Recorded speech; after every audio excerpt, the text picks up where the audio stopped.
ಪ್ರಿಯ ವಿದ್ಯಾರ್ಥಿಗಳೇ, ಇವತ್ತು ನಾವು ಸಮಾಜ ವಿಜ್ಞಾನ ಅಧ್ಯಾಯಕ್ಕೆ ಸಂಬಂಧಪಟ್ಟಂತೆ ಸಮಾಜ ವಿಜ್ಞಾನ ತರಗತಿಗಳಿಗೆ ಆತ್ಮೀಯವಾದಂತಹ ಸ್ವಾಗತ. ನಿಮಗೆ ಬೆಳಗಿನ ಶುಭೋದಯಗಳು. ಹಾಗಿದ್ರೆ ವಿದ್ಯಾರ್ಥಿಗಳೇ, ಈ ವರ್ಷನೂ ಸಹ ಈ ಕೊರೋನಾ ಅನ್ನೋ ಹೆಮ್ಮಾರಿ ನಮ್ಮನ್ನ ಬೆನ್ಬಿಡದೆ ಕಾಡ್ತಾ ಇದೆ. ಮೊಬೈಲೇ ಅಧ್ಯಾಪಕರಾಗಿರೋದ್ರಿಂದ ನಾವು ಸಹ ನಿಮಗೆ ವಿಡಿಯೋಗಳನ್ನ ಮಾಡಿ ನಿಮ್ಮ ಒಂದು ಪಾಠಗಳು ನಿಮ್ಮನ್ನ ಮುಟ್ಟುವ ಒಂದು ಪ್ರಯತ್ನವನ್ನ, ಸಣ್ಣದಾದಂತಹ ಪ್ರಯತ್ನವನ್ನು ಮಾಡ್ತಾ ಇದ್ದೀವಿ. ದಯವಿಟ್ಟು ಈ ಪ್ರಯತ್ನಕ್ಕೆ ನಿಮ್ಮೆಲ್ಲರೂ ಸಾಥ್ ಕೊಡ್ತೀರಾ ಅಂತ ನಾನು ಅನ್ಕೊಂಡಿದ್ದೀನಿ. ವಿದ್ಯಾರ್ಥಿಗಳೇ, ದಯಮಾಡಿ ನಮ್ಮ ವಿಡಿಯೋ ಪಾಠಗಳನ್ನ ನೋಡಿ ಆ ಲಿಂಕ್ ಅನ್ನ ಕಳಿಸಿದಾಗ ಮತ್ತೊಮ್ಮೆ ಮುಗ್ದೊಮ್ಮೆ ನಾನು ನಿಮ್ಗೆ ಹೇಳ್ತಾ ಇದ್ದೀನಿ. ಹೋದ ವರ್ಷನೂ ಸಹ ಬಹಳಷ್ಟು ವಿದ್ಯಾರ್ಥಿಗಳು ಈ ಲಿಂಕ್ಗಳನ್ನು ಓಪನ್ ಮಾಡ್ಕೊಂಡು ನೋಡ್ತಿರ್ಲಿಲ್ಲ. ದಯಮಾಡಿ ಈ ವರ್ಷ ಓಪನ್ ಮಾಡ್ಕೊಂಡು ನಾವು ಲಿಂಕ್ ಕಳಿಸಿದ್ದನ್ನ ವಿದ್ಯಾರ್ಥಿಯ ಪಾಠವನ್ನ ಆಲಿಸ್ರಿ ಅಂತ ಹೇಳ್ತಾ, ಮತ್ತೆ ಈ ರೋಗದ ಬಗ್ಗೆ ಸಹ ಸ್ವಲ್ಪ ವಿವರಣೆಯನ್ನು ಕೊಡ್ತಾ ನಮ್ಮ ಪಾಠವನ್ನ ಶುರು ಮಾಡ್ಕೊಳ್ಳೋಣ. ಹಾಗಿದ್ರೆ ಭಾರತವನ್ನು, ಮೊದಲು ಭಾರತದ ಬಗ್ಗೆ ಮಾತಾಡ್ತಾ ಇದ್ದೇವೆ, ಸ್ಥಾನ ಮತ್ತು ವಿಸ್ತೀರ್ಣದ ಬಗ್ಗೆ ಮಾತಾಡ್ತಾ ಇದ್ದೇವೆ. ಅದಕ್ಕೆ ನಮ್ಮ ಭಾರತದ ಬಗ್ಗೆನ ಇವತ್ತಿನ ಸನ್ನಿವೇಶಗಳನ್ನು ಸಹ ಸ್ವಲ್ಪ ಮಟ್ಟಿಗೆ ನಾನು ನಿಮ್ಮ ಹತ್ರ ಶೇರ್ ಮಾಡ್ಕೊಳ್ಳೋಕ್ಕೆ ಇಷ್ಟಪಡ್ತೀನಿ. ವಿದ್ಯಾರ್ಥಿಗಳೇ, ನಮ್ಮ ಭಾರತ ದೇಶ ಎಷ್ಟು ಜನಸಂಖ್ಯಾ ಭರಿತ ದೇಶ. ನಮ್ಮ ದೇಶದಲ್ಲಿರುವಂತಹ ಸಮಸ್ಯೆಗಳು ನಿಮ್ಗೆ ಈಗಾಗಲೇ ಗೊತ್ತಿದ್ದಾವೆ. ನೀವು 6 ಮತ್ತು 7 ಮತ್ತೆ 10ನೇ ತರಗತಿಯಲ್ಲಿ ಬಂದಿದ್ದೀರಾ. ನಿರುದ್ಯೋಗದ ಸಮಸ್ಯೆ, ಆರ್ಥಿಕ ಅಸಮಾನತೆ, ಜನಸಂಖ್ಯೆ ಮತ್ತು ಹೀಗೆ ಬಹಳಷ್ಟು ಸಮಸ್ಯೆಗಳನ್ನ ಎದುರಿಸ್ತಾ ಇರುವಂತಹ ಒಂದು ರಾಷ್ಟ್ರ ನಮ್ಮ ದೇಶ.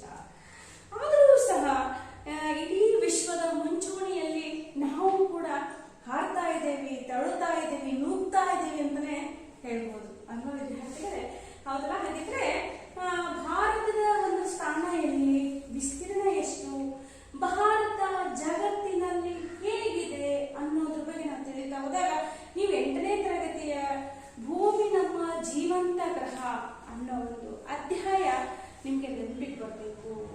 ಹಾಗಿದ್ರೆ ಈಗಾಗಲೇ ನಾವು ಕೊರೋನಾ ಅನ್ನೋ ರೋಗವನ್ನ ತಗ್ಗಿಸ್ಕೊಂಡು ನಾವು ಸ್ವಲ್ಪ ಮಟ್ಟಿಗೆ ಆರೋಗ್ಯವಾಗಿ ಚೇತರಿಸ್ಕೊಂಡಿದ್ದೇವೆ.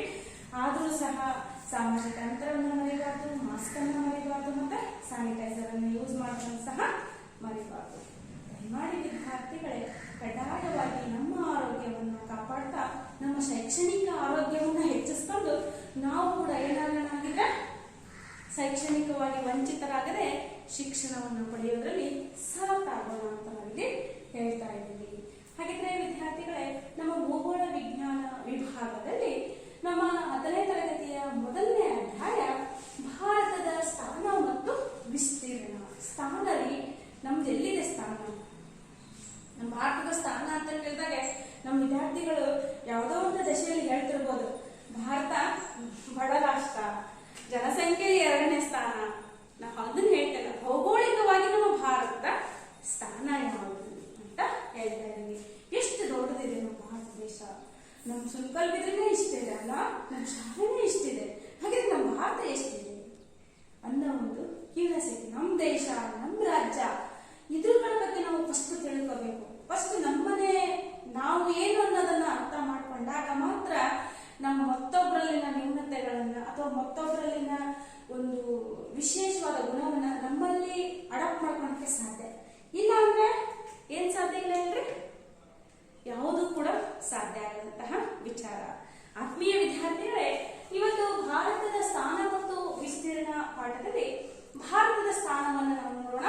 ಭಾರತವು ಉತ್ತರ ಗೋಳಾರ್ಧ ಹಾಗೂ ಪೂರ್ವ ಗೋಳಾರ್ಧದ ಮಧ್ಯೆ ನೆಲೆಸಿದೆ. ಆಗ್ನೇಯ ಏಷ್ಯಾದ ಒಂದು ಪ್ರಮುಖ ಪರ್ಯಾಯ ದ್ವೀಪ. ಹಾಗಿದ್ರೆ ವಿದ್ಯಾರ್ಥಿಗಳೇ, ನೀವು 8ನೇ ತರಗತಿಯಲ್ಲಿ ದ್ವೀಪ ಅಂದ್ರೆ ಏನು ಅನ್ನೋದ್ರ ಬಗ್ಗೆ ತಿಳಿದುಕೊಂಡಿದ್ರಿ, ಹೌದಾ? ನೆನಪಿದೆ? ಹಾಗಿದ್ರೆ 8ನೇ ತರಗತಿಯಲ್ಲಿ 2 ಪಾಠಗಳಲ್ಲಿ ಈ ದ್ವೀಪದ ಬಗ್ಗೆ ನಾನು ನಿಮಗೆ ತಿಳಿಸಿದ್ದೆ. ಮೊದಲನೇದಾಗಿ ಭಾರತದ ಲಕ್ಷಣಗಳು, ಚರಿತ್ರೆ ಪೂರ್ವ ಇತಿಹಾಸ. 2ನೇದಾಗಿ ಭೂಮಿ ನಮ್ಮ ಜೀವಂತ ಗ್ರಹ, ಹೌದಾ? 2 ಅಧ್ಯಾಯದಲ್ಲಿ ನಾವು ಈ ಒಂದು ಪದದ ಬಗ್ಗೆ ಬಹಳಷ್ಟು ವಿಸ್ತಾರವಾಗಿ ತಿಳ್ಕೊಂಡಿದ್ವಿ. ಪರ್ಯಾಯ ದ್ವೀಪ ಅಂತ ಹೇಳಿ. ಹಾಗೆ ಭಾರತವನ್ನ ಒಂದು ಪರ್ಯಾಯ ದ್ವೀಪ ಅಂತ ಹೇಳಿದ್ರೆ ನಿಮ್ಮ 6ನೇ ತರಗತಿ ಪುಸ್ತಕದಲ್ಲಿ ಇನ್ನೂ ಒಂದು ಶಬ್ದ ಇತ್ತು. ಏನಿತ್ತು? ಉಪಖಂಡ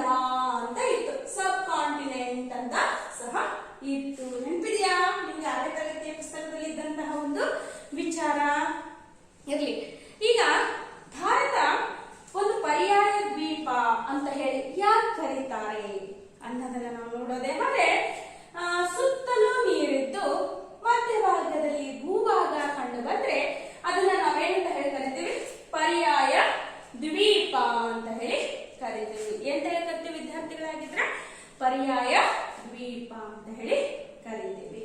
ಇಸ್ ರೈಟ್ ನಾವು ಅರ್ಥ ಆಗುತ್ತಲ್ಲ? ಹಾಗಿದ್ರೆ ನಾವಿಲ್ಲಿ ನಿಮಗೆ ಪೂರ್ವ ಪಶ್ಚಿಮ ಉತ್ತರ ದಕ್ಷಿಣದ ಬಗ್ಗೆ ಆ ಕಾನ್ಸೆಪ್ಟ್ ಅನ್ನ ನಾ 8ನೇ ತರಗತಿಯಿಂದ ಹೇಳ್ತಾ ಇದ್ವಿ. ನಾವು ನಕಾಶೆಯನ್ನ ತೂಗಿ ಹಾಕಿದಾಗ ಇದು ಉತ್ತರ, ಇದು ದಕ್ಷಿಣ, ಇದು ಪಶ್ಚಿಮ, ಇದು ಪೂರ್ವ. ಅರ್ಥ ಆಯ್ತಲ್ಲ? ಈಗ ನಕಾಶೆಯನ್ನ ತೂಗ್ಬಿಟ್ಟಿದಾಗ ಮೇಲಿನ ಭಾಗ ಉತ್ತರ ಆಗುತ್ತೆ, ಕೆಳಗಿನ ಭಾಗ ದಕ್ಷಿಣ ಆಗುತ್ತೆ. ನಾವು ಹಿಂಗೆ ನಿಂತಾಗ ಬಲಗಡೆ ಭಾಗ ಪಶ್ಚಿಮ ಆಗುತ್ತೆ, ಮತ್ತೆ ಎಡಗಡೆ ಭಾಗ ಪೂರ್ವ ಆಗುತ್ತೆ. ಓಕೆ, ಇದು ನಿಮ್ಗೆ ಅರ್ಥ ಆಯ್ತಲ್ಲ? ಉತ್ತರ, ದಕ್ಷಿಣ, ಪೂರ್ವ, ಪಶ್ಚಿಮ. ಹಾಗಾದ್ರೆ ನಾವಿಲ್ಲಿ ನಕಾಶೆಯನ್ನ ನೋಡ್ತಾ ಇದ್ದೀವಿ, ಭಾರತದ ನಕಾಶೆಯನ್ನ ನೋಡ್ತಾ ಇದ್ದೀವಿ. ಇಲ್ಲಿ ಪಶ್ಚಿಮಕ್ಕೆ ಅರಬ್ಬಿ ಸಮುದ್ರ, ಯಾವುದು? ಅರಬ್ಬಿ ಸಮುದ್ರ. ಪೂರ್ವಕ್ಕೆ ಬಂಗಾಳ ಕೊಲ್ಲಿ, ದಕ್ಷಿಣಕ್ಕೆ ಹಿಂದೂ ಮಹಾಸಾಗರ. ಹಿಂದೂ ಮಹಾಸಾಗರ. ನಾವಿಲ್ಲಿ ನಕಾಶೆಯನ್ನು ನೋಡಿದಾಗ ನಿಮ್ಗೆಲ್ಲ ಗೊತ್ತಾಗುತ್ತೆ. ಯೂಸುವಲಿ ಈ ಬ್ಲೂ ಕಲರ್ ಅಂದ್ರೆ ನೀಲಿ ವರ್ಣದಿಂದ ನಾವಲ್ಲಿ ಕಂಡು ಬರ್ತಾ ಇದ್ರೆ ಅದನ್ನ ವಾಟರ್ ಅಂದ್ರೆ ನೀರಿನ ಭಾಗ. ಹಾಗಾಗಿ ಭೂಮಿಯನ್ನ ನೀಲಿ ಗ್ರಹ ಅಂತಲೂ ಸಹ ಕರೀತಾರೆ ಅನ್ನೋ ಒಂದು ಕಾನ್ಸೆಪ್ಟ್ ಅನ್ನ ನನಗೆ 8ನೇ ತರಗತಿ ಹೇಳಿಕೊಟ್ಟಿದ್ದೆ. ಹೌದಾ? ನೆನಪಾಗ್ತಾ ಇದ್ದಾವ? ಓಕೆ. ಹಾಗಾದ್ರೆ ಇಲ್ಲಿ ಬಂಗಾಳದಲ್ಲಿ ಹಿಂದೂ ಮಹಾಸಾಗರ, ಅರಬ್ಬಿ ಸಮುದ್ರ, ಮೂರು ಕಡೆ ಏನಾಗಿದೆ? ಸಮುದ್ರ ಇದೆ. ಒಂದೇ ಕಡೆ ಏನು ಕಾಣ್ತಾ ಇದೆ? ನಿಮ್ಗೆ ಭೂಭಾಗ ಕಾಣ್ತಾ ಇದೆ. ಹಾಗಿದ್ರೆ ವಿದ್ಯಾರ್ಥಿಗಳೇ, ನಮ್ಮ ಭಾರತವನ್ನ ಪರ್ಯಾಯ ದ್ವೀಪ ಅನ್ನಬಹುದೇ? ಈಗ ಅನ್ಬಹುದಲ್ಲ? ಹಾಗಾಗಿ ನಮ್ಮ ಭಾರತವನ್ನ ಒಂದು ಪರ್ಯಾಯ ದ್ವೀಪ ಅಂತ ಹೇಳಿ ಕರೀತಾರೆ. ಹಾಗಿದ್ರೆ ಭಾರತವನ್ನ ಏಕೆ ಪರ್ಯಾಯ ದ್ವೀಪ ಅಂತ ಹೇಳಿ ಕರೀತಾರೆ ಅಂತ ಒಂದು ನಿಮ್ಗೆ ಪ್ರಶ್ನೆಯನ್ನ ಕೊಟ್ರೆ ನೀವು ಸರಳವಾಗಿ ಉತ್ತರವನ್ನು ಬರೀತೀರಾ ಅನ್ನಂಗಾಯ್ತು. ಇದು ಅರ್ಥ ಆಯ್ತಲ್ಲ ವಿದ್ಯಾರ್ಥಿಗಳೇ? ಭಾರತದ ಸ್ಥಾನವನ್ನ ನಾವು ನೋಡೋದಾದ್ರೆ ಭಾರತವು ಉತ್ತರ ಗೋಳಾರ್ಧದ ಹಾಗೂ ಪೂರ್ವ ಗೋಳಾರ್ಧದ ಮಧ್ಯೆಯಲ್ಲಿ ನೆಲೆಸಿದೆ. ಆಗ್ನೇಯ ಏಷ್ಯಾದ ಒಂದು ಪ್ರಮುಖ ಪರ್ಯಾಯ ದ್ವೀಪ ಆಗಿದೆ. ಹಾಗೆ ಮತ್ತೆ ನಾವು 8ನೇ ತರಗತಿಗೆ ಹೋಗೋಣ. ಏನು? ಅಕ್ಷಾಂಶಗಳು ಮತ್ತು ರೇಖಾಂಶಗಳು. ನಿಮಗೆ ಗೊತ್ತಾ ಇದೆ ಅಕ್ಷಾಂಶಗಳು ಅಂದ್ರೇನು, ರೇಖಾಂಶಗಳು ಅಂದ್ರೆ ಏನು?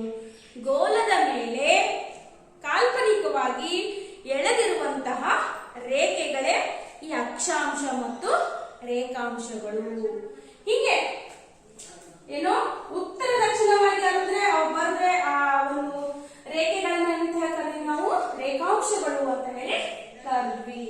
ಹೀಗೆ ಪೂರ್ವ ಮತ್ತು ಪಶ್ಚಿಮವಾಗಿ ಎಳೆದಂತಹ ಕಾಲ್ಪನಿಕ ರೇಖೆಗಳನ್ನ ಅಂತ ಹೇಳಿ ಕರೆದ್ವಿ ಅಕ್ಷಾಂಶಗಳು ಅಂತ ಹೇಳಿ ಕರೆದ್ವಿ. ಕರೆಸಿ ಒಂದೇ ಒಂದು ಸಣ್ಣದಾದಂತಹ ಒಂದು ಗೋಳವನ್ನ ತೆಗೆದು ಇಲ್ಲಿ ನೋಡೋಣ. ಇವುಗಳನ್ನ ಈ ರೀತಿಯಾಗಿ ಕರೆದವ್ರು ಏನಂತ ಹೇಳಿದ್ವಿ? ರೇಖಾಂಶಗಳು ಅಂತ ಹೇಳಿ ಕರೆದ್ವಿ. ಈ ರೀತಿಯಾಗಿ ಅಂದ್ರೆ ಪೂರ್ವ ಮತ್ತು ಪಶ್ಚಿಮವಾಗಿ ಎಳೆಯಲಾದಂತಹ ಒಂದು ರೇಖೆಗಳನ್ನ ನಾವೇಂತ ಹೇಳ್ಕಂದ್ವಿ? ಅಕ್ಷಾಂಶಗಳು ಅಂತ ಹೇಳ್ಕಂದ್ವಿ. ಇವು ರೇಖಾಂಶಗಳು, ಇವು ಅಕ್ಷಾಂಶಗಳು. ಹಾಗಿದ್ರೆ ಯಾಕೆ ಇವನ್ನ ಅಕ್ಷಾಂಶ ಮತ್ತು ರೇಖಾಂಶಗಳನ್ನ ಪರಿಕಲ್ಪನೆಯನ್ನ ಯಾಕೆ ತಗೊಂಬಂದ್ರು ಅನ್ನೋದನ್ನ ನೀವು 8ನೇ ತರಗತಿಯಲ್ಲಿ ಬಹಳ ಚಂದ ಅರ್ಥ ಮಾಡ್ಕೊಂಡಿದ್ರಿ. ಭೂಮಿ ನಮ್ಮ ಜೀವಂತ ಗ್ರಹ ಪಾಠದಲ್ಲಿ ಭೂಮಿ ಒಂದು ಸ್ಥಳದಿಂದ ಇಷ್ಟು ಸ್ಥಳಕ್ಕೆ ಎಷ್ಟು ಕಿಲೋಮೀಟರ್ ದೂರ ಇದೆ, ಯಾವ ದಿಕ್ಕಿನಲ್ಲಿದೆ, ಹೆಂಗ್ ಹೋಗ್ಬೇಕ್ರಿ, ಹೆಂಗೆ ರಾಣೆಬೆನ್ನೂರಿಂದ ಸುಮ್ಕಲ್ಗಿದ್ರೆ 18 ಕಿಲೋಮೀಟರ್ ಐತಿ, ಹೆಂಗ್ ಹೇಳಿದ್ರಿ? ಯಾಕಂತ ಹೋಗಿದ್ದೇನ ಇಲ್ಲ. ಹಾಗಾಗಿ ಯಾವ ಅಕ್ಷಾಂಶ ಯಾವ ರೇಖಾಂಶಕ್ಕೂ ಇರುವಂತಹ ವ್ಯತ್ಯಾಸಗಳ ಮೇಲೆ ಆ ಸ್ಥಳಗಳನ್ನ, ದೂರ ಮತ್ತು ಸಮಯವನ್ನ ನಿರ್ಧರಿಸಲಾಯಿತು. ಸೊ ಆ ಒಂದು ನಿಟ್ಟಿನಲ್ಲಿ ನಮ್ಮ ಭಾರತವು ಗೋಳದ 8.4ರಿಂದ 37.6 ಉತ್ತರ ಅಕ್ಷಾಂಶದಿಂದ 68.7ರಿಂದ 6.45 ದಕ್ಷಿಣ ತುದಿ ಇಂದಿರಾ ಪಾಯಿಂಟ್ನವರೆಗೆ ಹರಡಿಕೊಂಡಿದೆ. ಹಾಗಿದ್ರೆ ನಮ್ಮ ಭಾರತ ದೇಶದ ಸ್ಥಾನ ಎಲ್ಲಿದೆ ಅನ್ನೋದು ನಿಮಗೆ ಸ್ಪಷ್ಟವಾಯಿತು. ನಮ್ಮ ಭಾರತದ ದಕ್ಷಿಣದ ತುತ್ತ ತುದಿ ಅಂದ್ರೆ ಅದು ಇಂದಿರಾ ಪಾಯಿಂಟ್. ಏನು? ಇಂದಿರಾ ಪಾಯಿಂಟ್.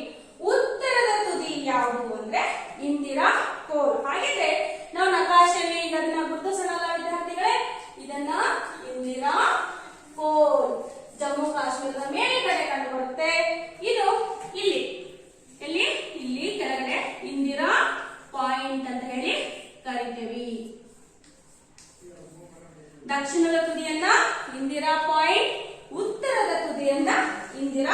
ಕೋಲ್ ಅಂತ ಹೇಳಿ ಕರೀತೇವೆ. ಯಾಕೆ ನಿಮ್ಗೆ ಇದನ್ನ ಒತ್ತಿ ಒತ್ತಿ ಹೇಳ್ತಾ ಇದ್ದೀನಿ ಅಂದ್ರೆ, SSLC ವಿದ್ಯಾರ್ಥಿಗಳೇ, ನಿಮಗೆ ಮ್ಯಾಪ್ ಅನ್ನ ರಚನೆ ಮಾಡುವಂತಹ ಒಂದು ಪ್ರಶ್ನೆ ಇರುತ್ತೆ. ಎಷ್ಟು ಅಂಕಕ್ಕೆ? ನಿಮ್ಮ ಆನ್ಯುವಲ್ ಎಕ್ಸಾಮ್ ಅಲ್ಲಿ 5 ಅಂಕಗಳಿಗೆ ಇರುತ್ತೆ. 5 ಅಂಕಗಳಿಗೆ ಇರುತ್ತಲ್ಲ, ಅದರಲ್ಲಿ ಮಸ್ಟ್ ಇಂದಿರಾ ಕೋಲ್, ಇಂದಿರಾ ಪಾಯಿಂಟ್ ನ ಕೇಳಬಹುದು. ಹಾಗಾಗಿ ನಮಗೆ ನಕಾಶೆಯಲ್ಲಿ ಬರೆದು ತೋರಿಸ್ತಾ ಇದ್ದೀನಿ. ಓಕೆ, ಅರ್ಥ ಆಗ್ತಾ ಇದೆಯಲ್ಲ? ಹಾಗಾದ್ರೆ ಭಾರತದ ವಿಸ್ತೀರ್ಣವನ್ನ ನಾವು ನೋಡಿದ್ವಿ, ಸ್ಥಾನವನ್ನ ನೋಡಿದ್ವಿ, ಭಾರತದ ದಕ್ಷಿಣ ತುದಿ ಯಾವುದು, ಉತ್ತರದ ತುದಿ ಯಾವುದು ಅಂತ ಸಹ ನೋಡಿದ್ವಿ. ಇನ್ನು ಭಾರತವನ್ನ ಕರ್ಕಾಟಕ ಸಂಕ್ರಾಂತಿ ವೃತ್ತ 23.5 ಡಿಗ್ರಿ ಕರ್ಕಾಟಕ ಸಂಕ್ರಾಂತಿ ವೃತ್ತ. ಹಾಗಿದ್ರೆ ನಾವು ಪೂರ್ವ ಪಶ್ಚಿಮ ಅಥವಾ ಪಶ್ಚಿಮ ಪೂರ್ವವಾಗಿ ಎಳೆದಿರುವಂತಹ ರೇಖೆಗಳೇನಿವ? ಅಕ್ಷಾಂಶಗಳು ಮೊದಲ. ಹಾಗಿದ್ರೆ ಕರ್ಕಾಟಕ ಸಂಕ್ರಾಂತಿ ವೃತ್ತ 23.5 ಡಿಗ್ರಿ, ಏನ್ ಕರ್ಕಾಟಕ ಸಂಕ್ರಾಂತಿ ವೃತ್ತ ಏನಿದೆಯಲ್ಲ, ಇದೈತಲ್ಲಪ್ಪ, ಇದೇನು ಭಾರತವನ್ನ 2 ಭಾಗಗಳಾಗಿ ವಿಂಗಡಿಸುತ್ತೆ. ಭಾರತವನ್ನ 2 ಭಾಗಗಳಾಗಿ, ಇದು ನಾರ್ತ್ ಭಾರತ, ಇದು ಸೌತ್ ಇಂಡಿಯಾ. ಓಕೆ, ಇದು ನಾರ್ತ್ ಇಂಡಿಯಾ, ಇದು ಸೌತ್ ಇಂಡಿಯಾ ಅಂತ ಹೇಳಿ 2 ಭಾಗಗಳಾಗಿ ವಿಂಗಡಿಸಲಾಗುತ್ತೆ. ಯಾವುದು? ಕರ್ಕಾಟಕ ಸಂಕ್ರಾಂತಿ ವೃತ್ತ. ಅರ್ಥ ಆಯ್ತಲ್ಲ? ಇದನ್ನು ಸಹ ನಿಮಗೆ ಗುರುತಿಸೋದಿಕ್ಕೆ ಹೇಳಬಹುದು. ಕರ್ಕಾಟಕ ಸಂಕ್ರಾಂತಿ ವೃತ್ತ ನಿಮಗೆ ಈಗ ರೀಸೆಂಟ್ ಆಗಿ ಕಾಣಿಸ್ತಾ ಇದೆಯಲ್ಲ, ನಾವು ಗುರುತಿಸ್ತಾ ಇರುವಂತಹ ಪ್ಲೇಸ್ ಇದೇ, ನಾವು ಕರ್ಕಾಟಕ ಸಂಕ್ರಾಂತಿ ವೃತ್ತ. ನಂತರ 82.5 ಡಿಗ್ರಿ ರೇಖಾಂಶ, 82.5 ಡಿಗ್ರಿ ಪೂರ್ವ ರೇಖಾಂಶ ಅಂತ ಹೇಳಿ ಕರೀತೇವೆ. ಇದು ನಮ್ಮ ಭಾರತದ ಅಲಹಾಬಾದ್ ಬಳಿ ಹಾದು ಹೋಗಿದೆ. ಇಲ್ಲಿ ಸೂರ್ಯನ ಕಿರಣಗಳು ನೇರವಾಗಿ ಬಿದ್ದಾಗ ನಾವು ಅದನ್ನ IST ಇಂಡಿಯನ್ ಸ್ಟ್ಯಾಂಡರ್ಡ್ ಟೈಮ್ ಅಂತ ಹೇಳ್ತೇವೆ. ಅರ್ಥ ಆಗುತ್ತಲ್ಲ? ಇಂಡಿಯನ್ ಸ್ಟ್ಯಾಂಡರ್ಡ್ ಟೈಮ್ ಅಂದ್ರೆ ಭಾರತದ ನಿರ್ಧರಿತ ಸಮಯದ ರೇಖೆ. ಇಟ್ ಮೀನ್ಸ್ 82.5 ಡಿಗ್ರಿ ರೇಖಾಂಶ ಅಂತ ಹೇಳಿ ಕರೀತೇವೆ. ಅರ್ಥ ಆಯ್ತಲ್ಲ? 82.5 ಡಿಗ್ರಿ ರೇಖಾಂಶವನ್ನ ನಾವು ಭಾರತದ ನಿರ್ಧರಿತ ಸಮಯ ಅಂತ ಹೇಳಿ ಕರೀತೇವೆ. ಹಾಗಿದ್ರೆ ವಿದ್ಯಾರ್ಥಿಗಳೇ, ನಾವೀಗ ಎಲ್ಲಿವರೆಗೂ ಕಲ್ತ್ಕೊಂಡ್ವಿ ಅನ್ನೋದನ್ನ ನಾವು ನೋಡೋದಾದ್ರೆ, ಭಾರತವು ಉತ್ತರ ಗೋಳಾರ್ಧ ಹಾಗೂ ಪೂರ್ವ ಗೋಳಾರ್ಧದ ಮಧ್ಯೆ ನೆಲೆಸಿದೆ ಅನ್ನೋ ಒಂದು ವಿಚಾರವನ್ನ ತಿಳಿದುಕೊಂಡ್ವಿ. ಓಕೆ, ಅರ್ಥ ಆಯ್ತು ಅಂತ ಅನ್ಸುತ್ತೆ. ನಂತರ ಆಗ್ನೇಯದ ಏಷ್ಯಾದ ಒಂದು ಪ್ರಮುಖವಾದಂತಹ ಪರ್ಯಾಯ ದ್ವೀಪ ನಮ್ಮ ಭಾರತ ಅನ್ನೋದನ್ನು ಸಹ ನಾವು ತಿಳ್ಕೊಂಡಿದ್ದೀವಿ. ನಂತರ ಭಾರತದ ವಿಸ್ತೀರ್ಣತೆ ಸ್ಥಾನವನ್ನ ತಿಳ್ಕೊಂಡ್ವಿ. ಭಾರತವು ವಿಶ್ವದಲ್ಲಿಯೇ 7ನೇಯ ದೊಡ್ಡ ರಾಷ್ಟ್ರ. 7ನೇಯ ದೊಡ್ಡ ರಾಷ್ಟ್ರ. ಹಾಗಿದ್ರೆ ಮೊದಲನೇ ದೊಡ್ಡ ರಾಷ್ಟ್ರ ಯಾವುದು? Russia, Canada, China, USA, Brazil, ಆಸ್ಟ್ರೇಲಿಯಾದ ನಂತರ 7ನೇಯ ಸ್ಥಾನವನ್ನು ನಾವು ಭಾರತ ದೇಶಕ್ಕೆ ನೀಡ್ತಾ ಇದ್ದೀವಿ. ವಿದ್ಯಾರ್ಥಿಗಳೇ, ಸೀರಿಯಲ್ ವೈಸ್ ನಾನು ಹೇಳಿದೆ. ಹಾಗಿದ್ರೆ ಯಾರಾದ್ರೂ ಹೇಳ್ತೀರಾ? ಮನನ ಮಾಡ್ಕೊಂತೀರಾ? ಮತ್ತೊಂದ್ಸಲ ಮನಸ್ಸಲ್ಲಿ ಯಾವ ಪಟ್ಟಿ? 7 ಪಟ್ಟಿಗಳನ್ನ ನಾವು ನೋಡ್ತಾ ಹೋಗೋಣ. ನಮ್ಮ ಭಾರತ ದೇಶದ ವಿಸ್ತೀರ್ಣ Russia, Canada, China, USA, Brazil, Australia, Bharat. Okay, ಹಾಗಿದ್ರೆ ಆಸ್ಟ್ರೇಲಿಯಾದ ನಂತರ ಭಾರತ 7ನೇ ಸ್ಥಾನವನ್ನ ಪಡೆದುಕೊಂಡಿದೆ. ಅರ್ಥ ಆಯ್ತಲ್ಲ? ಒಟ್ಟು ಇಡೀ ಪ್ರಪಂಚದ ಭೂಭಾಗದಲ್ಲಿ, ಟೋಟಲ್ ಇಡೀ ಪ್ರಪಂಚದ ಭೂಭಾಗದಲ್ಲಿ 2.47ರಷ್ಟು ಭೂಭಾಗವನ್ನ ನಮ್ಮ ಭಾರತ ದೇಶ ಒಳಗೊಂಡಿದೆ. ಅರ್ಥ ಆಯ್ತು? ಹಾಗಾದ್ರೆ ನಮ್ಮ ಭಾರತ ದೇಶದ ಒಟ್ಟು ವಿಸ್ತೀರ್ಣ ಎಷ್ಟು? ನಮ್ಮ ಭಾರತ ದೇಶದ ಒಟ್ಟು ವಿಸ್ತೀರ್ಣ 32,87,263 ಚದರ ಕಿಲೋಮೀಟರ್. ಹಾಗಿದ್ರೆ ವಿದ್ಯಾರ್ಥಿಗಳೇ, ಭಾರತದ ಒಟ್ಟು ವಿಸ್ತೀರ್ಣ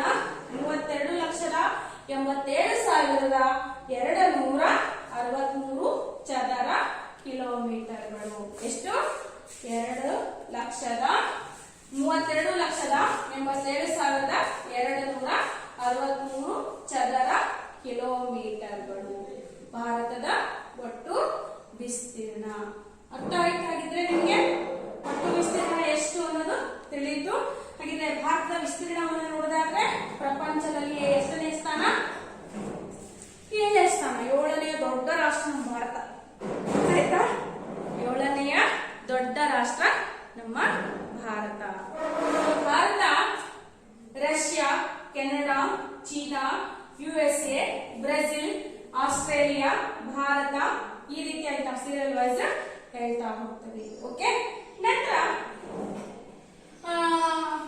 ನಮ್ಮ ಭಾರತ ಒಟ್ಟು ವಿಸ್ತೀರ್ಣ 32,87,263 ಚದರ ಕಿಲೋಮೀಟರ್.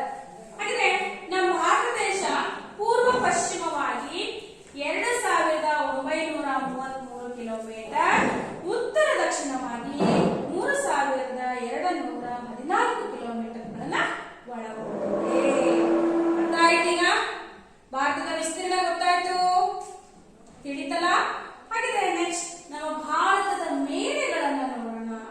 ನಮ್ಮಂತರ ನಿಮಗೆಲ್ಲ ಗೊತ್ತಿದೆ ಪರ್ಯಾಯ ದ್ವೀಪ ಅಂತ.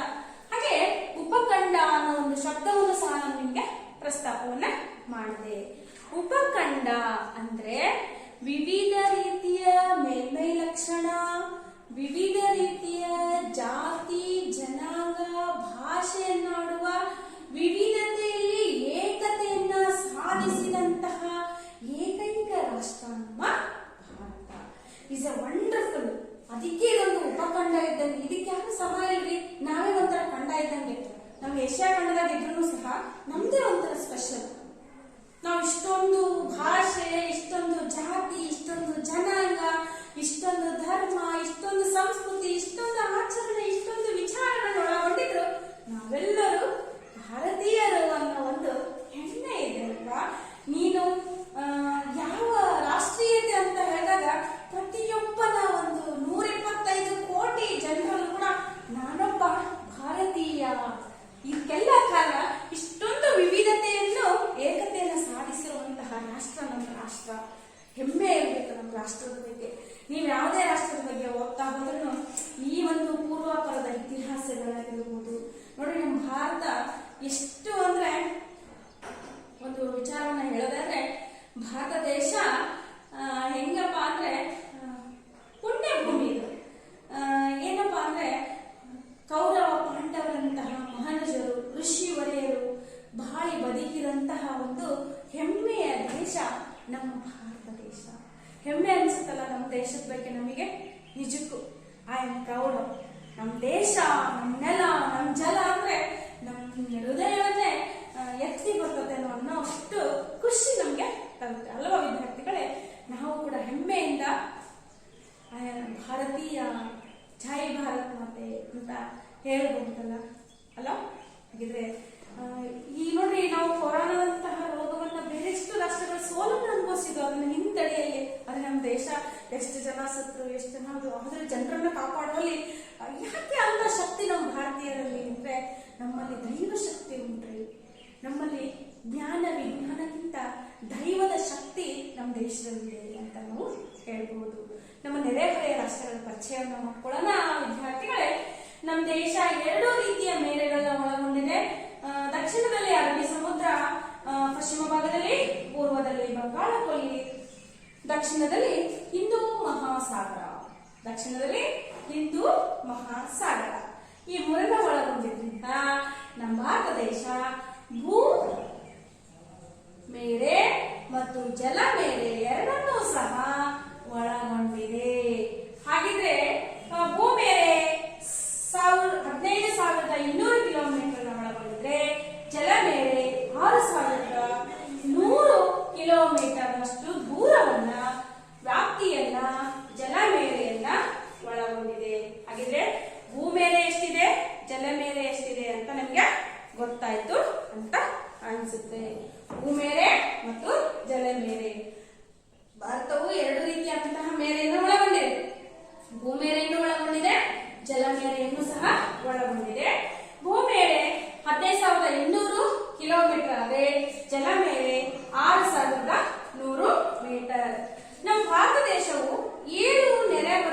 ರಾಷ್ಟ್ರಗಳನ್ನ ಒಳಗೊಂಡಿದೆ. 7 ನೆರೆಹೊರೆಯ ರಾಷ್ಟ್ರಗಳನ್ನ ಒಳಗೊಂಡಿದೆ. ವಾಯುವ್ಯದಲ್ಲಿ ಪಾಕಿಸ್ತಾನ. ನಿಮ್ಗೆ ಉಪದಿಕ್ಕುಗಳನ್ನ ನಾನು ನಿಮ್ಗೆ ತೋರಿಸ್ತಿಲ್ಲ, ಇಲ್ಲಿ ಉಪದಿಕ್ಕುಗಳನ್ನ ನೋಡೋಣ. ನಿಮ್ಗೆ ಈಗ ಕರೆಕ್ಟಾಗಿ ಗೊತ್ತಾಗುತ್ತೆ. ಇದು ನೈಋತ್ಯ, ನೈಋತ್ಯದ ವಿರುದ್ಧ ಈಶಾನ್ಯ, ಇದು ಆಗ್ನೇಯ, ಇದು ವಾಯುವ್ಯ. ಅರ್ಥ ಆಯ್ತಲ್ಲ ಈಗ? ದಿಕ್ಕುಗಳು ಪೂರ್ವ, ಉತ್ತರ, ದಕ್ಷಿಣ, ಪೂರ್ವ, ಪಶ್ಚಿಮ ದಿಕ್ಕುಗಳು. ಅದರ ಉಪದಿಕ್ಕುಗಳು ನೈಋತ್ಯ, ಈಶಾನ್ಯ, ವಾಯುವ್ಯ, ಆಗ್ನೇಯ. ನಾನು ಇದನ್ನ 8ನೇ ತರಗತಿವರೆಗೂ ನಿಮ್ಗೆ 8ನೇ ತರಗತಿಯಿಂದ ಫಸ್ಟ್ ನಾವು ಸೋಷಿಯಲ್ ಸೈನ್ಸ್ ಬುಕ್ ಅಲ್ಲಿ ಫಸ್ಟ್ ದಿಕ್ಕುಗಳನ್ನ ಬರ್ಕೊಳ್ರಿ, ಮೊದಲು ದಿಕ್ಕುಗಳು ಬರ್ಕೊಳ್ರಿ, ಆಮೇಲೆ ಮ್ಯಾಪ್ ಅನ್ನ ತಕ್ಕೊಳ್ರಿ. ಇದು ನಮ್ಮ ಪರಿಪಾಠ, ಹೌದಾ? ಮೊದಲು ಇಂಡಿಯಾ ಮ್ಯಾಪ್ ಇರಬೇಕು, ದಿಕ್ಕುಗಳಿರ್ಬೇಕು, ಕರ್ನಾಟಕ ಮ್ಯಾಪ್ ಇರಬೇಕು, ಮತ್ತೆ ಭಾರತ ಒಳಗೊಂಡಂತಹ ರಾಜ್ಯಗಳಿರ್ಬೇಕು, ಅವುಗಳ ರಾಜಧಾನಿ ಗೊತ್ತಿದೆ. ಇದು ಕಾಮನ್ ಥಿಂಗ್. ನೀನು ನಿನ್ನ ತವರ ಮನೆ, ನೀನ್ ಊರಲ್ಲಿ ಬಂದ ಪಕ್ಕದ ಮನೆ ಯಾವ್ದಂದ್ರೆ ನನಗೆ ಗೊತ್ತಿಲ್ಲ ಅನ್ನಬಾರ್ದು ಅಲ್ವಾ? ಹಂಗೆ ನಮ್ಮ ಕರ್ನಾಟಕದ ಉತ್ತರಕ್ಕೆ ಯಾರೈತೆ, ದಕ್ಷಿಣಕ್ಕೆ ಯಾರೈತೆ, ಪಕ್ಕಕ್ಕೆ ಯಾರೈತೆ, ಅತ್ತಾಗ ಯಾರೈತೆ, ಉತ್ತರ ಭಾರತದಾಗ ಯಾರೈತೆ, ಎಲ್ಲಾ ರಾಜ್ಯಗಳ ಪರಿಚಯ ಇರಲಿ ಅಂತ ಹೇಳಿ ವಿದ್ಯಾರ್ಥಿಗಳೇ, ನಾವು ಭೂಗೋಳಶಾಸ್ತ್ರದ ಮೊದಲನೇ ಅಧ್ಯಯನ ಶುರು ಮಾಡೋಕ್ಕಿಂತ ಮುಂಚೆನೆ ನಾನು ನಿಮ್ಗೆ ಹೇಳಿರ್ತೀನಿ. ಮೊದಲನೇ ಪೇಜಲ್ಲಿ ದಿಕ್ಕುಗಳನ್ನ ಬರ್ಕೊಳ್ರಿ, 2ನೇ ಪೇಜಲ್ಲಿ ಭಾರತದ ನಕಾಶೆನ ಬರ್ಕೊಳ್ರಿ.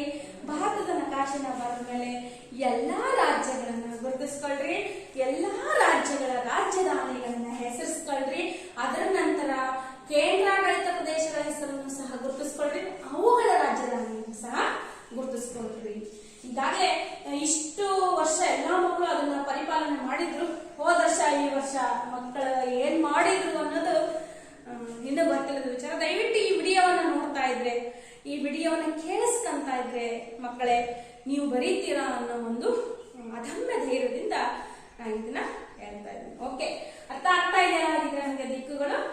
ಈಗ ನಾವು ಮೇರೆಗಳ ಬಗ್ಗೆ ಮಾತಾಡ್ತಾ ಇದ್ವಿ. ಮೇಲೆ ಭಾರತವು 2 ರೀತಿಯಾದಂತಹ ಮೇರೆಗಳನ್ನ ಒಳಗೊಂಡಿದೆ. ಜಲಮೇರೆಯನ್ನು ಒಳಗೊಂಡಿದೆ, ಮತ್ತೆ ಭೂಮೇರೆಯನ್ನು ಸಹ ಒಳಗೊಂಡಿದೆ. ಓಕೆ, ಅರ್ಥ ಆಯ್ತಲ್ಲ? ಜಲಮೇರೆ ಮತ್ತು ಭೂಮೇರೆ ಎರಡನ್ನೂ ಸಹ ಒಳಗೊಂಡಿದ್ರಿಂದ ಭೂಮೇರೆಯ ಉದ್ದ ಎಷ್ಟಿದೆ ಅನ್ನೋದನ್ನು ನೀವು ತಿಳ್ಕೊಂಡ್ರೆ 15,200 ಕಿಲೋಮೀಟರ್. ಜಲಮೇರೆಯ ಉದ್ದ 6,100 ಕಿಲೋಮೀಟರ್. ಹಾಗೆ ಇನ್ನು ನಾವು ಭೂಮೇರೆಗಳನ್ನ ಹೇಳ್ತಾ ಹೋದವೆ. ವಾಯುವ್ಯದಲ್ಲಿ ಪಾಕಿಸ್ತಾನ ಮತ್ತು ಅಫ್ಘಾನಿಸ್ತಾನ ನೆರೆಯ ರಾಷ್ಟ್ರಗಳು ಎಷ್ಟು ಭಾರತಕ್ಕೆ ಅಂದ್ರೆ 7 ಅಂತ ಹೇಳ್ತಿರ್ತೀವಿ. ಪಾಕಿಸ್ತಾನ ಮತ್ತು ಅಫ್ಘಾನಿಸ್ತಾನ ಇವೆಲ್ಲಿ ವಾಯುವ್ಯದಲ್ಲಿ. ಉತ್ತರಕ್ಕೆ ಚೀನಾವನ್ನ, ನೇಪಾಳವನ್ನ ನೋಡ್ತಾ ಹೋಗ್ತೀವಿ. ಹಾಗೆಯೇ ಮತ್ತೆ ಆಗ್ನೇಯ ದಿಕ್ಕಿಗೆ ಬಾಂಗ್ಲಾ, ಮಯನ್ಮಾರ್, ದಕ್ಷಿಣದಲ್ಲಿ ಅಥವಾ ದಕ್ಷಿಣದಲ್ಲಿ ಶ್ರೀಲಂಕಾವನ್ನ ಕಾಣ್ತಾ ಇದ್ದೀವಿ. ಮಯನ್ಮಾರ್ ಖಾರಿ ಮತ್ತು ಪಾಕ್ ಜಲಸಂಧಿ ಭಾರತ ಮತ್ತು ಶ್ರೀಲಂಕಾವನ್ನ ಬೇರ್ಪಡಿಸಿದೆ. ಕಾರ್ಯಗಳ ಬಗ್ಗೆ, ಸಂಧಿಗಳ ಬಗ್ಗೆ ನೀವು 8ನೇ ತರಗತಿಯಲ್ಲಿ ಚೆನ್ನಾಗಿ ತಿಳ್ಕೊಂಡಿದ್ದೀರಾ ಅಂತ ಅನ್ಸುತ್ತೆ. ಯಾವ ಪಾಠ? ಜಲಗೋಳ ಪಾಠದಲ್ಲಿ ತಿಳ್ಕೊಂಡಿದ್ದೀರಾ. ಸಾಗರ, ಸಮುದ್ರ, ಕಾರಿ, ಕೊಲ್ಲಿ, ಜಲಸಂಧಿ, ಮತ್ತೆ ತಿಳ್ಕೊಂಡಿದ್ದೀರಾ ಹಾಗಿದ್ರೆ? ಮಳೆಗಳ ಬಗ್ಗೆ ತಿಳ್ಕೊಂಡಿದ್ದೀರಾ, ಮೋಡಗಳ ಬಗ್ಗೆ ತಿಳ್ಕೊಂಡಿದ್ದೀರಾ, ಹೌದಾ? ಹಾಗಾಗಿ ಪಾಕ್ ಜಲಸಂಧಿ ಏನ್ ಮಾಡುತ್ತೆ? ಭಾರತವನ್ನ ಮತ್ತು ಶ್ರೀಲಂಕಾವನ್ನ ಬೇರ್ಪಡಿಸುತ್ತೆ. ಹಾಗಿದ್ರೆ 7 ನೆರೆಹೊರೆಯ ರಾಷ್ಟ್ರಗಳನ್ನ ಹೆಸರಿಸೋಣ ಹಾಗಿದ್ರೆ: ಪಾಕಿಸ್ತಾನ, ಅಫ್ಘಾನಿಸ್ತಾನ, ಚೀನಾ, ಭೂತಾನ, ನೇಪಾಳ, ಬಾಂಗ್ಲಾ, ಶ್ರೀಲಂಕಾ, ಮಯನ್ಮಾರ. ಗೊತ್ತಾಯ್ತು? ಈ 7 ರಾಷ್ಟ್ರ ಅಥವಾ ದೇಶಗಳ ಹೆಸರನ್ನ ನೀವು ಬರೆಯಕ್ಕೆ ಸಾಮರ್ಥ್ಯವನ್ನ ಪಡ್ಕೊಂಡಿದ್ದೀರಾ. ಹಾಗೆ ನೀವು ನಕಾಶೆಯನ್ನ ಬರೆದ್ರೆ ಈ 7 ರಾಷ್ಟ್ರವನ್ನ ಗುರುತಿಸ್ತಿರಲ್ಲ ಮಕ್ಕಳೇ. ವಾಯುವ್ಯದಲ್ಲಿ ಪಾಕಿಸ್ತಾನ, ಅಫ್ಘಾನಿಸ್ತಾನ, ಹಾಗೆಯೇ ಉತ್ತರದಲ್ಲಿ ಚೀನಾವನ್ನ, ಮತ್ತೆ ಆಗ್ನೇಯದಲ್ಲಿ ಬಾಂಗ್ಲಾ, ಮಯನ್ಮಾರನ್ನ, ಉತ್ತರದಲ್ಲಿ ನೇಪಾಳ, ಭೂತಾನವನ್ನ, ದಕ್ಷಿಣದಲ್ಲಿ ಶ್ರೀಲಂಕಾವನ್ನ ಗುರುತಿಸ್ತಿರಲ್ಲ ಹಾಗಿದ್ರೆ? ನಕಾಶೆಯನ್ನ ಗುರುತಿಸ್ತೀರ. ನಂತರ ಭಾರತದ ಆಡಳಿತ ವಿಭಾಗಗಳನ್ನ ನಾವು ನೋಡೋದಾದ್ರೆ 7 ಕೇಂದ್ರಾಡಳಿತ ಪ್ರದೇಶವನ್ನ ನಮ್ಮ ದೇಶ ಒಳಗೊಂಡಿದೆ. ದೆಹಲಿಯೂ ಸಹ ಕೇಂದ್ರಾಡಳಿತ ಪ್ರದೇಶನೂ ಹೌದು, ನಮ್ಮ ರಾಷ್ಟ್ರದ ಹೆಮ್ಮೆಯ ರಾಜಧಾನಿಯೂ ಸಹ ಹೌದು. ಹಾಗಿದ್ರೆ ವಿದ್ಯಾರ್ಥಿಗಳೇ, ಕರ್ನಾಟಕದ ರಾಜಧಾನಿ ಯಾವುದು? ಬೆಂಗಳೂರು. Very good. ಬೆಂಗಳೂರನ್ನ ನೀವು ಹೆಸರಿಸಿದ್ದೀರಾ. ಬೆಂಗಳೂರು ನಮ್ಮ ಕರ್ನಾಟಕದ ರಾಜಧಾನಿ. ಓಕೆ. ಹಾಗೆ ಪ್ರತಿಯೊಂದು ರಾಜ್ಯಗಳ ರಾಜಧಾನಿಗಳ ಹೆಸರನ್ನು ಸಹ ನೀವೇನ್ ಮಾಡ್ಕೋಬೇಕು? ಕಲ್ತ್ಕೋಬೇಕು. ಓಕೆ, ತಿಳ್ಕೊಂತೀರಲ್ಲ? ಅರ್ಥ ಆಯ್ತಲ್ಲ? ಹಾಗಿದ್ರೆ ಭಾರತದ ಬಗ್ಗೆ ನಾವು ಇಷ್ಟೊಂದು ತಿಳ್ಕೊಂಡ್ವಿ. ನಮ್ಮ ಭಾರತದಲ್ಲಿ ಎಷ್ಟು ರಾಜ್ಯಗಳಿದ್ದಾವೆ? ಯಾರಾದ್ರೂ ಹೇಳ್ತೀರಾ? 29 ರಾಜ್ಯಗಳಿದ್ದಾವೆ. Very good. 29 ರಾಜ್ಯಗಳು, 7 ಕೇಂದ್ರಾಡಳಿತ ಪ್ರದೇಶಗಳು. ದೆಹಲಿಯನ್ನು ನಮ್ಮ ರಾಜಧಾನಿಯನ್ನಾಗಿ ಮಾಡಿಕೊಂಡಿದ್ದೇವೆ. ಹಾಗೆಯೇ ರಾಜಸ್ಥಾನ ತುಂಬಾ ದೊಡ್ಡದಾದಂತಹ ರಾಜ್ಯ, ಗೋವಾ ಅತಿ ಚಿಕ್ಕವಾದಂತಹ ರಾಜ್ಯ. ಓಕೆ, ಅರ್ಥ ಆಯ್ತು? ನಮ್ಮ ಭಾರತದ ಬಗ್ಗೆ ಬಹಳಷ್ಟು ಮಾಹಿತಿಯನ್ನು ನಾವು ಈ ಕ್ಲಾಸ್ ಅಲ್ಲಿ ತಿಳ್ಕೊಂಡಿದ್ದೇವೆ. ಏನೇನು ತಿಳ್ಕೊಂಡ್ವಿ ಅನ್ನೋದನ್ನ ಮತ್ತೆ ನಾವು ರೀಕಾಲ್ ಮಾಡ್ತಾ ಹೋಗೋಣ.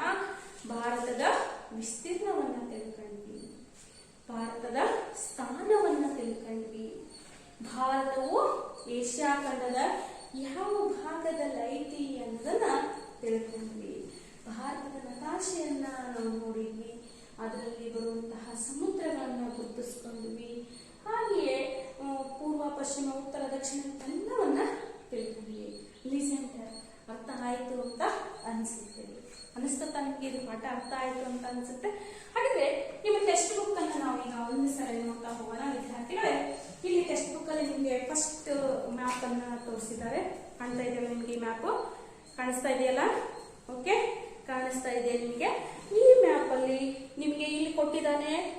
ಏನಪ್ಪಾ ಅಂದ್ರೆ ನಾನು ಹೇಳಿದೆ ನಿಮಗೆ 84.8.4ರಿಂದ 37.6 ಉತ್ತರ ಅಕ್ಷಾಂಶದಿಂದ 68.7ರಿಂದ 6.65 ದಕ್ಷಿಣ ತುದಿಯವರೆಗೆ ಕಂಡು ಬರ್ತಾ ಇದೆ ಅಂತ ನಿಮಗೆ ಕಾಣ್ತಾ ಇದೆ.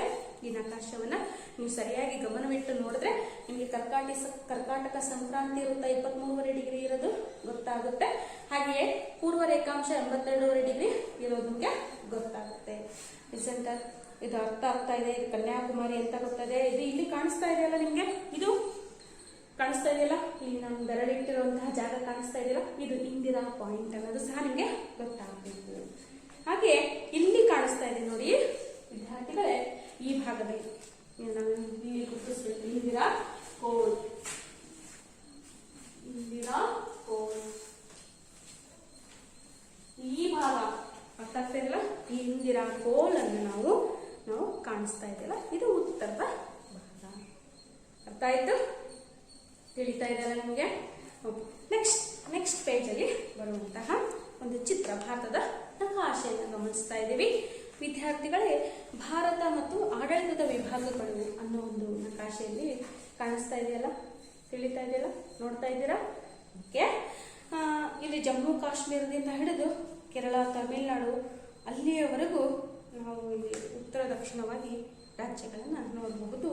ಗುಜರಾತ್ ಮತ್ತು ಇಲ್ಲಿ ನೋಡ್ರಿ ಮಿಜೋರಾಂ ಮತ್ತೆ ಮಣಿಪುರ್, ನಾಗಾಲ್ಯಾಂಡ್, ಅರುಣಾಚಲ್ ಪ್ರದೇಶ್ ಇವೆಲ್ಲವನ್ನು ನಾವು ಪೂರ್ವ ರಾಜ್ಯಗಳು ಅಲ್ಲಿಯವರೆಗೂ ಸಹ ನಾವಿಲ್ಲಿ ಗುರುತಿಸಿದ್ದನ್ನು ನೋಡಬಹುದು. ಕಾಣಿಸ್ತಾ ಇದೆಯಲ್ಲ ವಿದ್ಯಾರ್ಥಿಗಳೇ?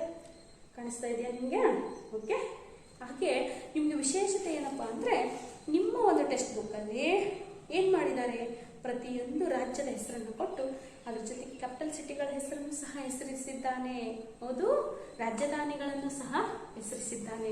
ಉದಾಹರಣೆಗೆ ಜಮ್ಮು ಕಾಶ್ಮೀರ ಶ್ರೀನಗರ, ಹಿಮಾಚಲ್ ಪ್ರದೇಶ್ ಶಿಮ್ಲಾ, ಪಂಜಾಬ್ ಚಂಡೀಗಢ, ಡೆಹ್ರಾಡೂನ್ ಉತ್ತರಾಂಚಲ, ರಾಜಸ್ಥಾನ್ ಜೈಪುರ್, ಗುಜರಾತ್ ಗಾಂಧಿನಗರ್, ಮಧ್ಯಪ್ರದೇಶ್ ಭೋಪಾಲ್, ಉತ್ತರ ಪ್ರದೇಶ್ ಲಖನೌ, ಮತ್ತೆ ಜಾರ್ಖಂಡ್, ಮತ್ತೆ ಬಿಹಾರ್ ಪಾಟ್ನಾ, ಜಾರ್ಖಂಡ್ ರಾಂಚಿ, ಪಶ್ಚಿಮ ಬಂಗಾಳ ಕೋಲ್ಕತ್ತಾ, ಮಹಾರಾಷ್ಟ್ರ ಮುಂಬೈ ಅಲ್ಲ, ಕರ್ನಾಟಕ ಬ್ಯಾಂಗ್ಳೂರ್, ಕೇರಳ ತಿರುವನಂತಪುರಂ, ತಮಿಳುನಾಡು ಚೆನ್ನೈ, ಆಂಧ್ರ ಪ್ರದೇಶ್ ತೆಲಂಗಾಣ, ಅಮರಾವತಿ ಮತ್ತು ಹೈದರಾಬಾದ್.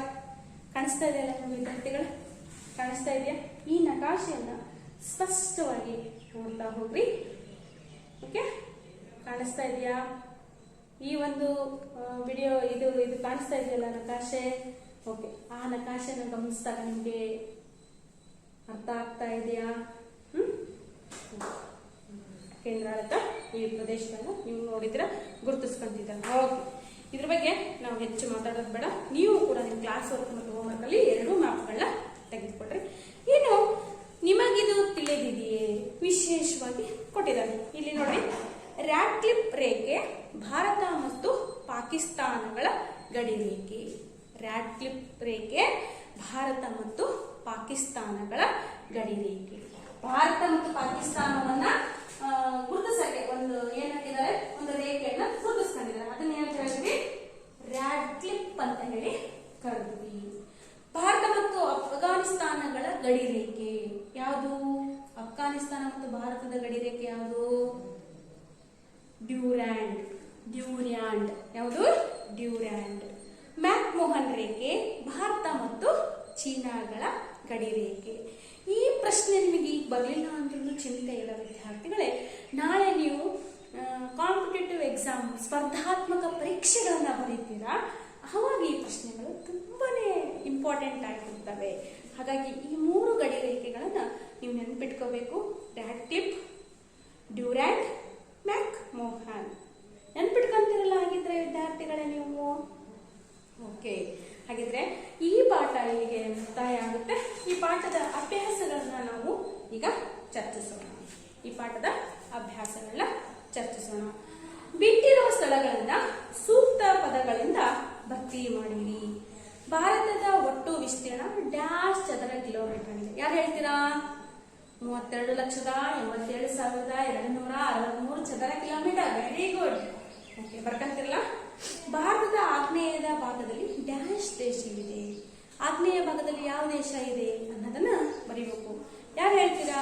ಭಾರತದ ಆಗ್ನೇಯ ಭಾಗದಲ್ಲಿ ಇರುವಂತಹ ದೇಶ ಯಾವುದು? ಆಗ್ನೇಯ ಯಾವ್ದಿದೆ? ನೀವು ನೋಡಿದಲ್ಲ ಇಲ್ಲಿ ದಕ್ಷಿಣದ ಆಗ್ನೇಯ ಭಾಗ, ಹೌದಲ್ಲ? ಇಲ್ಲಿ ಕಾಣ್ತಾ ಇದೆಲ್ಲ ಶ್ರೀಲಂಕಾ ಇದೆ ಅಲ್ವಾ? ಬರೀತಿರಲ್ಲ. ಹಾಗಿದ್ರೆ ಭಾರತದ ಮಧ್ಯ ಭಾಗದಲ್ಲಿ ಹಾದು ಹೋದಂತಹ ಅಕ್ಷಾಂಶ ಯಾವುದು? ಕರ್ನಾಟಕ ಸಂಕ್ರಾಂತಿ ವೃತ್ತ. ಭಾರತದಲ್ಲಿ ಡ್ಯಾಶ್ ಹೊಸ ರಾಜ್ಯವಾಗಿದೆ. ಯಾವುದು? ತೆಲಂಗಾಣ. ಯಾವುದು? ತೆಲಂಗಾಣ. ಇದೇನು? ಹೊಸ ರಾಜ್ಯ ಅಂತ ಹೇಳ್ಬೋದು. ನೆಕ್ಸ್ಟ್, ಗುಂಪಿನಲ್ಲಿ ಚರ್ಚಿಸಿ ಈ ಕೆಳಗಿನ ಪ್ರಶ್ನೆಗಳಿಗೆ ಉತ್ತರಿಸಿ. ಭಾರತದ ಅಕ್ಷಾಂಶ ಮತ್ತು ರೇಖಾಂಶೀಯ ವಿಸ್ತೀರ್ಣವನ್ನ ತಿಳಿಸಿ. ಇಲ್ಲಿ ನಾವೇನು ಬರ್ತದೆ? ಅಕ್ಷಾಂಶ ಮತ್ತು ರೇಖಾಂಶಗಳ ವಿಸ್ತೀರ್ಣವನ್ನ ತಿಳಿಸಬೇಕು. ನೆಕ್ಸ್ಟ್, ಭಾರತದ ಅತ್ಯಂತ ದಕ್ಷಿಣ ತುದಿ ಇಂದಿರಾ ಪಾಯಿಂಟ್. ನೆಕ್ಸ್ಟ್, ಭಾರತ ವಾಯುವ್ಯದ ನೆರೆಯ ರಾಷ್ಟ್ರಗಳನ್ನ ಹೆಸರಿಸಿ. ಪಾಕಿಸ್ತಾನ ಮತ್ತು ಅಫ್ಘಾನಿಸ್ತಾನ. ಭಾರತದ ಮೇರೆಗಳನ್ನು ಕುರಿತು ಟಿಪ್ಪಣಿ ಬರೆಯಿರಿ. ಜಲಮೇರೆ ಮತ್ತು ಭೂಮೇರೆ ಎಷ್ಟು ಕಿಲೋಮೀಟರ್ ಇದಾವೆ ಏನು ಅನ್ನೋದನ್ನ ಬರೀಬೇಕು. ಇದು ಅಭ್ಯಾಸದ ಪ್ರಶ್ನೆಗಳು. ಈಗ ಅರ್ಥ ಆಯ್ತು. ಇಲ್ಲಿ ಚಟುವಟಿಕೆ, ಈ ಪಾಠಕ್ಕೆ ಸಂಬಂಧಪಟ್ಟಂತೆ ನಿಮ್ಮ ಚಟುವಟಿಕೆಗಳನ್ನ ನಾನು ಈಗಾಗಲೇ ಹೇಳಿದೆ. ಭಾರತದ ನಕಾಶೆಯನ್ನ ಬಿಡಿಸ್ಬೇಕು. ಆ 2 ನಕಾಶೆಗಳನ್ನ ಬರೀಬೇಕು. ಒಂದು ನಕಾಶೆಯಲ್ಲಿ ಸ್ಥಾನ ಮತ್ತು ವಿಸ್ತೀರ್ಣವನ್ನ ಬರೀಬೇಕು. ಒಂದು ನಕಾಶೆಯಲ್ಲಿ ಏನ್ ಬರೀಬೇಕು? ರಾಜ್ಯಗಳು, ರಾಜಧಾನಿಗಳು, ಕೇಂದ್ರಾಡಳಿತ ಪ್ರದೇಶಗಳನ್ನ ಗುರುತಿಸಬೇಕು. ಇದು ಅದರ್ವೈಸ್ ಈ ಪಾಠಕ್ಕೆ ಸಂಬಂಧಪಟ್ಟಂತೆ ಮತ್ತೇನಾದ್ರೂ ಸಮಸ್ಯೆಗಳಿದ್ರೆ ಮತ್ತು ಪ್ರಶ್ನೋತ್ತರಗಳು ಏನಾದ್ರೂ ಬೇಕಿದ್ರೆ ಬಹಳಷ್ಟು ವಿಡಿಯೋಸ್ಗಳು ಯೂಟ್ಯೂಬ್ ಅಲ್ಲಿ ಸಿಗ್ತಾ ಹೋಗ್ತವೆ ವಿದ್ಯಾರ್ಥಿಗಳೇ. ನಮ್ಮ ವಿದ್ಯಾರ್ಥಿಗಳಿಗೆ ನಾನು ಹೇಳೋದಿಷ್ಟೇ, ಯೂಟ್ಯೂಬ್ ನಲ್ಲಿ ಇದಕ್ಕೆ ಸಂಬಂಧಪಟ್ಟಂತೆ ಪ್ರಶ್ನೋತ್ತರಗಳು ಬೇಕು ಅಂದ್ರೆ ಭಾರತದ ಸ್ಥಾನ ಮತ್ತು ವಿಸ್ತೀರ್ಣದ ಪ್ರಶ್ನೋತ್ತರಗಳು ಅಂತ ನಾವು ಟೈಪ್ ಮಾಡಿದ್ರೆ ಇದಕ್ಕೆ ಸಂಬಂಧಪಟ್ಟಂತೆ ಬಹಳಷ್ಟು ನಮಗೆ ಪ್ರಶ್ನೋತ್ತರಗಳು ಸಿಗ್ತಾ ಹೋಗ್ತವೆ. ಓಕೆ ವಿದ್ಯಾರ್ಥಿಗಳೇ, ಮತ್ತೊಂದು ಸಾರಿ ನಾವು ಈ ಒಂದು ಭಾರತದ ಬಗ್ಗೆ ಇನ್ನಷ್ಟು ಹೇಳ್ತಾ ಹೋದ್ರೆ ಭಾರತ ಅನ್ನೋ ಒಂದು ಹೆಮ್ಮೆಯ ರಾಷ್ಟ್ರ ಎಷ್ಟಿದೆ, ಏನು, ಯಾವ ಸ್ಥಾನದಲ್ಲಿದೆ, ಇದರ ಒಂದು ವಿಶೇಷತೆಗಳು ಏನು ಅನ್ನೋದನ್ನ ತಿಳ್ಕೊಂಡ್ವಿ. ಈಗ ನಮಗೆ ಈಗಾಗಲೇ ಒಂದು ವಿಚಾರ ಗೊತ್ತಾಯ್ತು. ಭಾರತ ಅನ್ನೋ ಒಂದು ಪರಿಕಲ್ಪನೆ ಎಷ್ಟು ಮುಗ್ಧ, ವಿಶೇಷ, ಎಷ್ಟು ನೈಜ, ಎಷ್ಟು ವಿಚಾರ ಅನ್ನೋದು ತಿಳಿತಲ್ಲ. ಹಾಗಿದ್ರೆ ಭಾರತದಲ್ಲಿ ಜನಿಸಿದಂತಹ ನಾವೆಲ್ಲ ಎಷ್ಟೊಂದು ಪುಣ್ಯವನ್ನ ಮಾಡಿದ್ದೇವೆ. Is the best. ನಾನು ಕೂಡ ಇಂಡಿಯಾದಲ್ಲಿ ಹುಟ್ಟಿದ್ದೇನಲ್ಲ, ಹಾಗಾಗಿ ನಾವು ಈ ದೇಶ, ಈ ಜಲ, ಈ ಮಣ್ಣಿನ ಋಣಕ್ಕೆ ತೀರಿಸ್ಬೇಕಂದ್ರೆ ನಾವು ಈ ದೇಶಕ್ಕೆ ಏನಾದ್ರೂ ಕೊಡುಗೆಯನ್ನ ಮಾಡೋಣ. ನಾವೆಲ್ಲರೂ ನಮ್ಮ ಮನಸ್ಸಿನಲ್ಲಿ ಫಸ್ಟ್ ನಾನು ಭಾರತೀಯ ಅನ್ನೋ ಒಂದು ಮನೋಜ್ಞಾನವನ್ನ ಬೆಳೆಸ್ಕೊಳ್ಳೋಣ.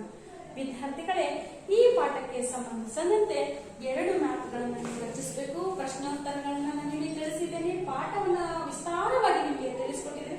ಈಗ ಅದರ್ವೈಸ್ ಈ ಪಾಠಕ್ಕೆ ಸಂಬಂಧಪಟ್ಟಂತೆ ಮತ್ತೇನಾದ್ರೂ ನಿಮಗೆ ಡೌಟ್ಸ್ಗಳಿದ್ರೆ ನನ್ನನ್ನು ಕಾಂಟ್ಯಾಕ್ಟ್ ಮಾಡಬಹುದು. ಹಾಗೆ ಈ ವಿಡಿಯೋವನ್ನ ವೀಕ್ಷಣೆ ಮಾಡಿ, ಸಬ್ಸ್ಕ್ರೈಬ್ ಮಾಡಿ, ಮತ್ತೆ ಸಬ್ಸ್ಕ್ರೈಬ್ ಮಾಡೋದ್ರ ಜೊತೆಗೆ ಲೈಕ್ ಮಾಡಿ, ಕಮೆಂಟ್ ಅನ್ನ ಮಾಡಿ. ಓಕೆ.